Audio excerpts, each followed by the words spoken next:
أعوذ بالله من الشيطان الرجيم بسم الله الرحمن الرحيم السلام علیکم ورحمة الله وبرکاته. قاری ترجمه د عزیزانو الله تعالی دی وکړي چې روغ او جوړ اوسئ. سورة المائده کې پروردګار عالم د یهودو د نصاراو په باره کې دا خبره ذکر کړی دی چې کوم نصیحت د انبیاو په ذریعه یهودو نصاراو ته شوی و، د هغه نصیحت غټه حصه دوی هیر کړی و، پرې ایښی و. اعوذ بالله من الشیطان الرجیم فنسوا حظا مما ذکروا به. دغه نصیحت غټه حصه دوی پرې ایښی و، هیر کړی و. نتیجه یې دا راوځي چې دوی د سیخې لارې نه خطا شول، په خپل زړونو کې دشمني پیدا شوه، په خپل منځي اختلافات کې سره اخته شول. تر آیات نه مې عزیزانو مطلب دغه و چې دین په دوه حصو دی. یو خارجي اعمال، ظاهري اعمال دی چې موږ تاسو ټول ورسره بلد یو. یو د دین معنوي حصه دی، یخته هدایي حصه هم ویلی شو. الله تعالی سره محبت کړل، د الله تعالی نه ډارېدل، د دین معنوي حصه دی، د ډیر ضروری دی. دین په ظاهري شکل عزیزانو نه ختمیږي، لمنځونه به ډیر وي، ذکر او اذکار به ډیر وي، قرآن کریم د انسانانو په ژبه به کته پورته کیږي، او معنوي حصه د مسلمانانو زړونو کې کمیږي. دین سبحان الله. ته فکر وکړئ د آیات لاندې حسن بصري رحمه الله تعالی امام ابن کثیر قول را نقل کړی، خبره یې نقل کړی دی چې د څو صحابه هم لیدلی، بیا په خپل دور کې خلکو ته ویل چې صحابه و دومره لمنځونه نه که، دومره ذکر و اذکار نه که لکه تاسو چې اخته یې، لیکن د الله تعالی نصرت او مدد د صحابه و سره ډېر و نسبت د تاسو نه. ولې دلیل ورته ویل چې صحابه و د پروردګار عالم نه ډېر ډارېدل، تاسو د پروردګار عالم نه نه ډارېږئ. سبحان الله. د حسن بصري په خپل دور کې دا خبره دی.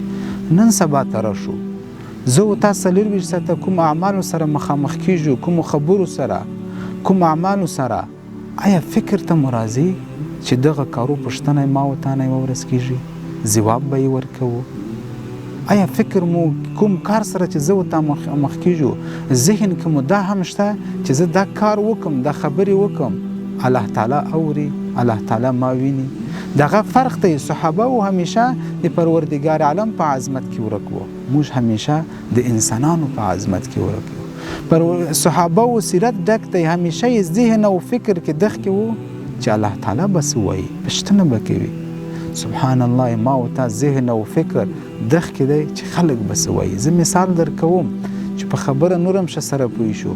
که زه و تا د خپل زندګۍ فلم ډکو، په خپل لاس یې ډکو، او فلم تیار شي، کردار هر شی ما و تا خپل کړی وي، چې کله فلم تیار شي آیا حاضر د خپل د زندګۍ فلم د څو ملګرو سره وګورو؟ نه. که ملګري هم ځینې وباسو آیا تیار یو چې دغه د زندګۍ فلم د خپل اولادو فامیل سره وګورو؟ نه. ځواب یې څه کیدی شي؟ ځکه چې ما ورته د زندګۍ فلم ډک کړی دی، په کارونو کې، په خبرو ویلو کې، په ناستیو کې، د مو فکر کې نه ده نیولی چې پروردګار عالم ما ویني، د مو ذهن کې نه ده نیولی چې الله تعالی دغو خبرو دغو کارونو پوښتنه هم یې معنی کوي. اصل کې دین معنوي د لحاظه ډیر ضروری دی عزیزانو. زه ورسره یوه بله خبره هم ګډوم. د قرآن کریم له رویه عالم هغه چاته ویل کیږي چې د الله تعالی نه وډار شي. په خپله پروردګار عالم خبره کوي، اعوذ بالله من الشیطان الرجیم انما یخشى الله من عباده العلماء. د الله تعالی نه هغه خلک ډاریږي چې علم ورسره وي، عین علم سبب د ده وګرځي چې تا د الله تعالی نه وډار کړي. نبی علیه الصلاة والسلام دا خبره ورسره کړی دی صلی الله علیه وسلم چې تاسو کې هغه شخص ډیر د الله تعالی نه ډاریږي چې علم ورسره وي، د علم سبب هم دغه وګرځي. سبحان الله. خپل ژوند ته فکر وکړو، خپل زندگی کې چې څومره ما و تا په فکر کې دغه دی چې دغه کارونو چې زه و تا یې کو، د خبرو الله تعالی به یوه ورځ ما و تا نه پوښتنه کوي. دغه شی څنګه ما و تا په زندگی کې راځي، څنګه هغه معنوي لحاظ دین ما و تا زړونو فکر کې ژوندی کیږي. امام مالک رحمه الله تعالی یو قول در سره شریکوم، هغه دا خبره کړی دی چې دغه امت، دغه آخري امت اصلاح په هغه شی کیږي چې اول د امت خلقو شوی و، بل شي ته ضرورت نشته. د اول خلکو اصلاح په څه شی شوی و عزیزانو؟ قرآن کریم او د نبی علیه الصلاة والسلام په ذریعه. که بیا غواړو چې دغه شی معنوي د لحاظه موږ تاسو زړونو فکر کې ژوندي شي په خپل کورونو کې هر څومره مو چې وس وي واپس قرآن کریم او د نبی علیه الصلاة والسلام سیرت ته رجوع وکړو. السلام علیکم ورحمة الله وبرکاته.